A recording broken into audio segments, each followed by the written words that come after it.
Hi hello welcome back to our channel. ఈరోజు బ్రహ్మముడి సీరియల్లో ఏం జరిగిందో తెలుసుకుందాం. రాజును మర్డర్ కేసులో ఇరికించి అతడికి జైలు శిక్ష పడాలని ప్లాన్ వేసుకున్న అనామికకు కావ్య తిరిగి ప్లాన్ అంతా ఫెయిల్ చేస్తుంది. కావ్య తీసుకొచ్చిన కొటార్ మల్లేష్ అనే సాక్షి కారణంగా అనామిక ఆడిన డ్రామా మొత్తం బయటపడుతుంది. ఇంకా సామంత్ను చంపింది అనామికనే, అతని బాడీని కూడా రాజ్ కారులో పెట్టింది కూడా అనామికనే అని కోర్టులో నిజం ఒప్పుకుంటుంది. అనామిక ఏం జరిగిందో అంతా చెప్తుంది. మొదటి భర్తను వేధించి విడాకులు తీసుకున్న అనామిక సామంత్ను కూడా దారుణంగా చంపిందని, ఇలాంటి క్రిమినల్కు శిక్ష పడాలని అయితే రాజు తరపు లాయర్ వాదిస్తాడు. దీంతో అనామికనే హత్య చేసిందని నిర్ధారిస్తారు జడ్జి. హత్య చేయడమే కాకుండా ఒక నిరపరాధి మీద ఈ కేసు మళ్లించాలని చూసినందుకు అనామికకు 14 ఏళ్ల జైలు శిక్ష విధించినట్లు జడ్జి ప్రకటిస్తాడు. ఇక రాజు నిర్దోషిగా విడుదల చేసినట్టు కూడా ప్రకటిస్తారు. రాజు కేసు నుంచి బయటపడడంతో కావ్య ఆనందపడుతుంది. నాకు తెలుసు న్యాయం గెలుస్తుందని, నాకు తెలుసు నిజం బయటపడుతుందని, మీరు ఈ కేసు నుంచి బయటపడతారని నాకు తెలుసు అని రాజుతో అంటుంది. అపర్ణ సుభాష్ కూడా సంబరపడతారు. నేరానికి అర్థం తెలియని మీకు అనామిక కేసు ఎలా పెట్టాలని అనిపించిందో అని అపర్ణ అంటుంది. కళ్ళు నెత్తికెక్కి ఒళ్ళు కెవ్వెక్కి నేరం చేసి ఇప్పుడు అందుకు ఫలితం అనుభవిస్తుంది పాపాత్మురాలు అంటూ అనామికపై ఫైర్ అవుతుంది అపర్ణ. కావ్య అప్పులకు థ్యాంక్స్ చెప్తాడు రాజు. అక్క చెల్లెలిద్దరు కలిసి నన్ను బయటకు తీసుకురావడానికి గట్టి పోరాటమే చేశారని రాజు అంటాడు. కేసును సాల్వ్ చేయడానికి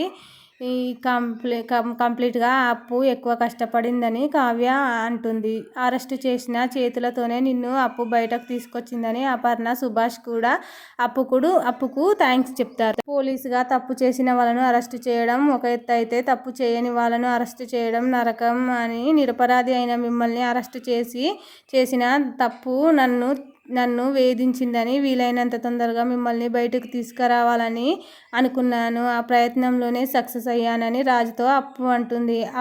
అప్పున మజాకానా అని కావ్య పొగుడుతుంది అప్పును. క్రెడిట్ మొత్తం నాకే ఇస్తుంది. కానీ మీరు అరెస్ట్ అయిన దగ్గర నుంచి కావ్యనే అందరికీ ధైర్యం చెప్తూ వచ్చింది. మిమ్మల్ని బయటకు తీసుకురావడానికి ఎంత తపన పడిందో నాకు తెలుసు అని కావ్య పడ్డ బాధను బయట పెడుతుంది అప్పు. నాకంటే 10 ఇంతలు ఎక్కువగా కష్టపడింది అక్కే అంటుంది అప్పు. కావ్యపై అపర్ణ సుభాషులు కూడా పొగడ్తలు కురిపిస్తారు. యముడితో పోరాడి తన భర్తను ప్రాణాలను దక్కించుకుంది, సతీ సావిత్రిలా కనిపిస్తుందని అపర్ణ అంటుంది. ఇల్లు ఆఫీస్ అనే తేడా లేకుండా సమస్య ఎక్కడికొచ్చినా నేను ఉన్నాను అంటూ ముందుంటుందని సుభాష్ చెప్తాడు. కానీ రాజుకే కావ్య విలువ తెలియడం లేదు అని అంటాడు ప్రకాశం. అనామిక పోలీసులు జైలుకు తీసుకెళ్తుండగా ఆమెను కావ్య అపర్ణ రాజును ఆపేస్తారు. ఇప్పుడు తలపొగరు తగ్గిందా అని అనామికను అపర్ణ అడుగుతుంది. జైలుకు వెళ్ళిన తర్వాత పోలీసులు ఇంకా తగ్గిస్తారని అప్పు అంటుంది. మనిషిలా బతుకు, మంచిగా బతుకు అని ఎన్నిసార్లు చెప్పినా వినలేదు నువ్వు.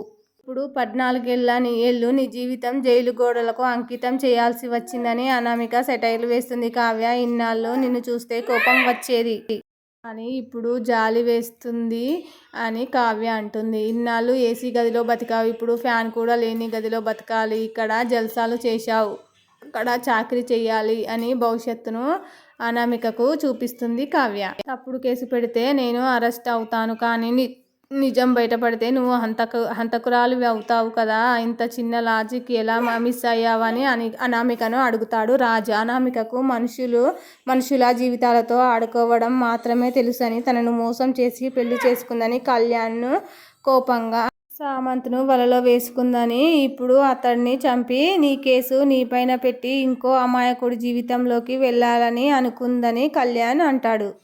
మీరు విజయ గర్వంతో మాట్లాడుతున్నారని నాకు తెలుసు అని అనామిక మాట్లాడబోతుంది. అరెస్ట్ అయిన వాళ్ళు మాట్లాడితే శిక్ష పెరుగుతుందని, ఇది నా టైం అని రాజ్ అంటాడు. ఆ డబ్బు పగ అంటూ వాటి వెంట పడ్డావు, అవేవి నీ వెంట రాలేదని, ఇప్పటికైనా మనిషిలా